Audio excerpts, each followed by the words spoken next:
RCF.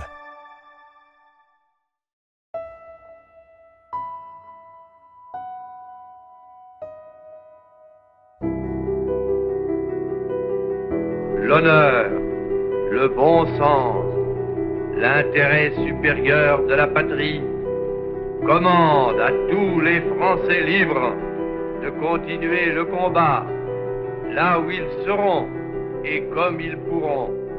Il y a la grande histoire et les petites histoires. Il y a aussi parfois un croisement entre les deux. Je m'appelle Pierre Le Riche, je suis journaliste à RCF en Normandie et je vais tenter au mieux de vous raconter le parcours de deux prêtres, deux hommes engagés très tôt dans la résistance, dont la vie et la mort se rejoignent sur un point, le courage face à l'horreur.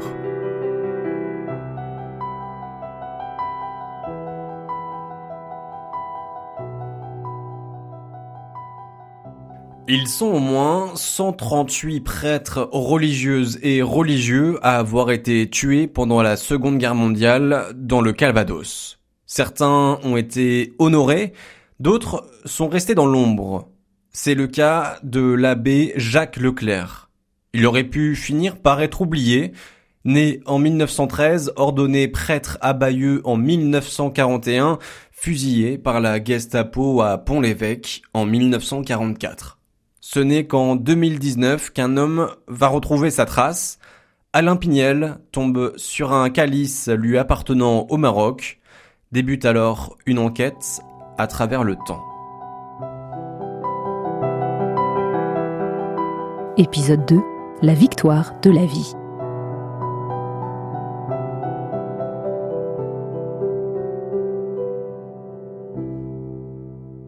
Alain Pignel fait des recherches. Passe des coups de téléphone, rencontre des gens, il finit par relier le calice de Jacques Leclerc à deux femmes, Madeleine Béranger et Marie-Clotilde Decombien, deux proches collaboratrices de la Gestapo. Je m'aperçois que ces deux femmes ont été condamnées par la Cour de justice de Caen en 1945.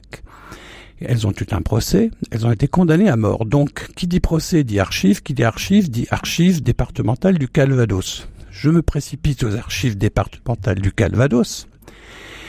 Et là, je découvre que ces deux femmes abominables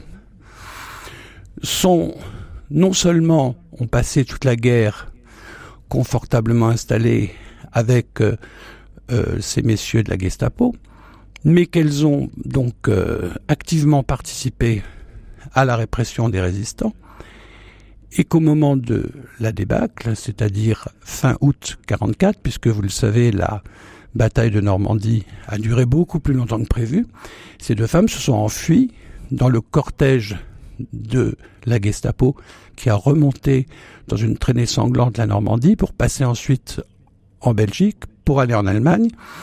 Et comme il fallait bien qu'elles travaillent, eh bien, elles se sont faites embaucher, elles ont été engagées et immatriculées comme agents de la Gestapo, où elles ont continué leur travail, parfaitement francophone, évidemment, parfaitement germanophone. Elles ont écumé les réseaux de résistance en Allemagne qui existaient aussi, elles ont dénoncé à tour de bras, bref, elles ont continué leur travail. La guerre est gagnée. Voici la victoire.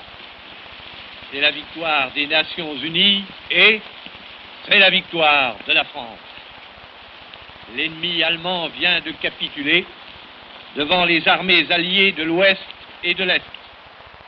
3 jours avant la capitulation, le 5 mai 1945, l'armée du Troisième Reich est à son crépuscule.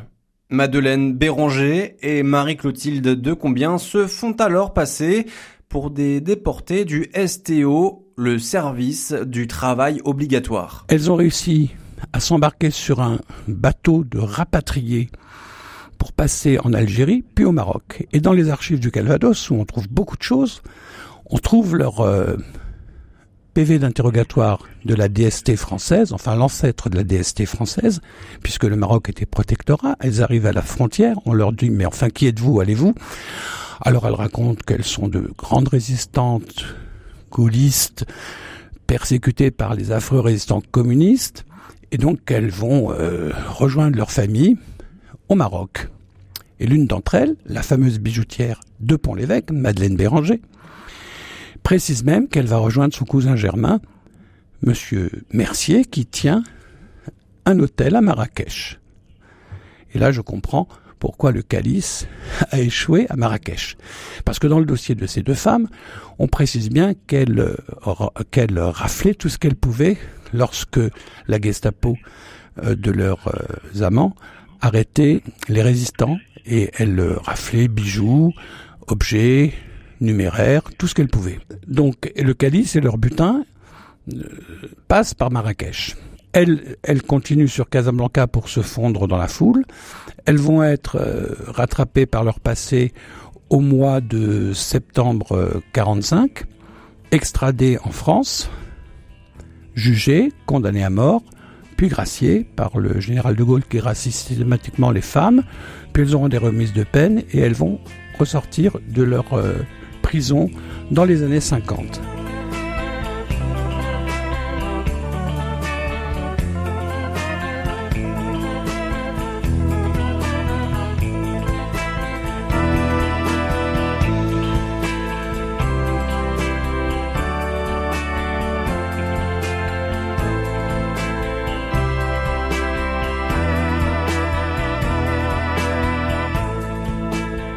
Et alors, l'abbé Leclerc dans tout ça?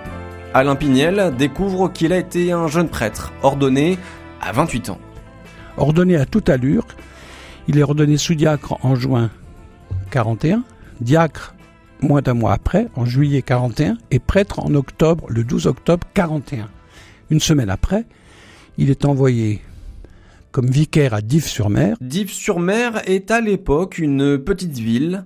On y trouve une grosse usine de métallurgie, activité industrielle qui est nourrie grâce à une importante communauté polonaise, mais aussi italienne et nord-africaine. Vous imaginez bien qu'en 41, les Allemands mettent la main sur cette usine et la surveillent de près. D'autant plus que toute la zone est une zone interdite, puisque comme une grande partie de la Normandie, puisqu'ils sont même en train d'installer du côté de Saint-Pierre-du-Jonquet des rampes de lancement pour les V1.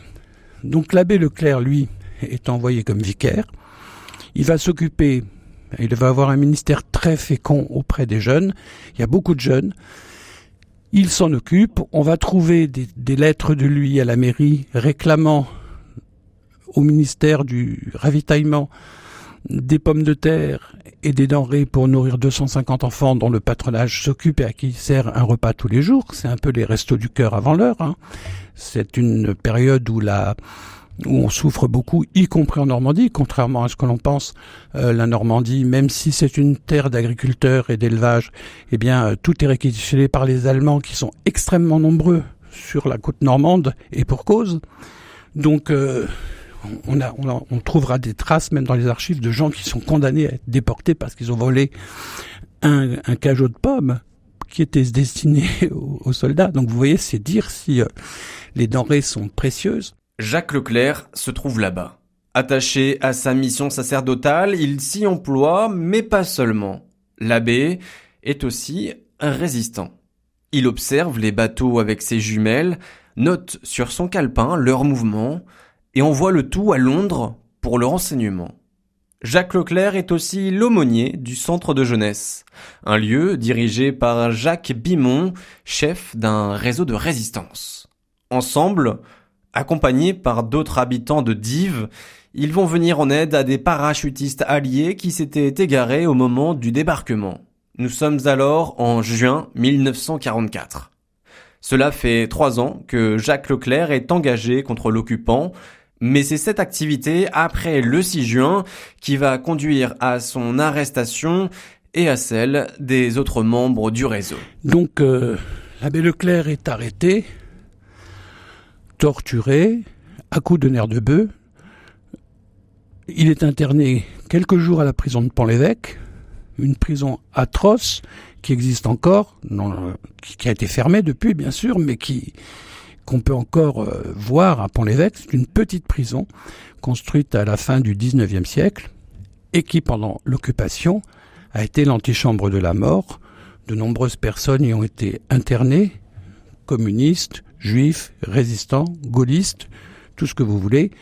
Et de cette prison, qui était un petit Drancy, on partait soit pour des camps, soit pour la ville de Caen, et ensuite pour des camps de concentration, dont certains, évidemment, dont beaucoup ne sont pas revenus, soit on partait à Argence, où la Gestapo de Caen s'était délocalisée, torturait les gens et les exécutait. C'est ainsi que tout le groupe de Jacques Leclerc est passé par Argence et a fini dans un trou de bombe à Saint-Pierre-du-Jonquet, où on les a retrouvés en 1946.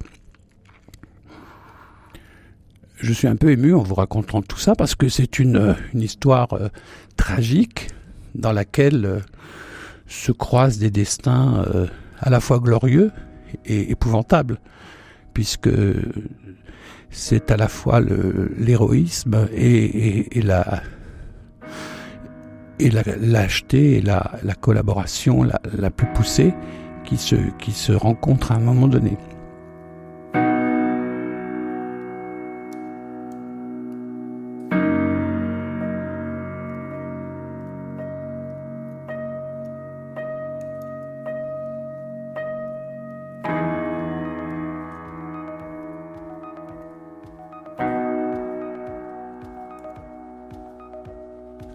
L'abbé Leclerc va finir dans ce charnier de Saint-Pierre-du-Jonquet. Je vais découvrir plus tard, par mes recherches, qu'il a été ce petit abbé dont pas grand monde ne voulait, parce que finalement, on imagine bien que s'il n'a pas été ordonné tout de suite, et s'il l'a laissé un peu sur le côté, c'est qu'il était d'une santé très fragile, et que à l'époque, un petit abbé malade, malingre, etc., ça allait peut-être coûter un peu de sous. Alors, on l'a fait attendre. Au niveau de l'armée, il a été réformé. Un petit soldat chancelant, c'est pas un bon soldat.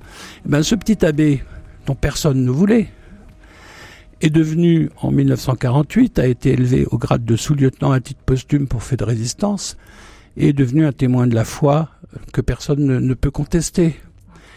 Par son action, par son exemple, par la vie qu'il a donnée pour les autres. Donc, grâce à la découverte de ce calice, et grâce à l'émotion qui a suscité cette découverte, on a pu initier pas mal d'actions. Quand je dis on, c'est surtout l'association La Dive, un fleuve pour la liberté, qui s'est lancée dans une campagne de restauration de la tombe de l'abbé qui était à l'abandon, qui a donc fait poser une plaque, et grâce à des fonds recueillis et à des dons, qui a fait poser une plaque en marbre et qui a restauré la tombe sur laquelle on a fait graver le calice et on a fait ajouter la mention sous-lieutenant à titre posthume pour rendre justice à l'abbé Leclerc. Pour la commémoration du 75e anniversaire, j'aime pas ce mot parce qu'un anniversaire c'est gai, là c'était quand même pas très gai, de la découverte des corps des résistants, l'évêque de Bayeux-Lisieux, Monseigneur Habert, a dit une messe extrêmement émouvante en 2021, donc, dans l'église de Dives, avec le calice qui est revenu à la lumière et qui resserre qui a retrouvé son usage cultuel.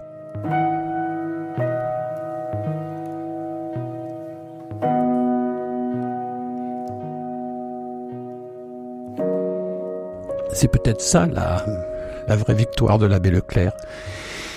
C'est que ce calice qui a été volé, profané par les nazis et leurs amis français gestapistes, ce calice a retrouvé la lumière et finalement c'est la vie qui a eu le dernier mot, la vie éternelle.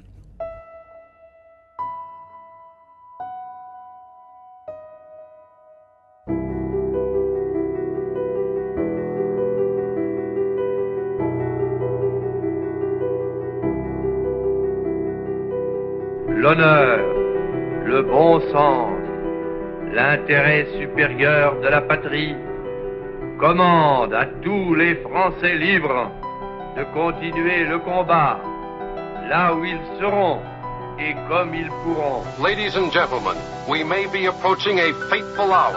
All night long, bulletins have been pouring in from Berlin claiming that D-Day is here. And of Grand Admiral Dönitz, the designated head of the German state, signed the act of unconditional surrender of all Les sanglots longs des violons de l'automne.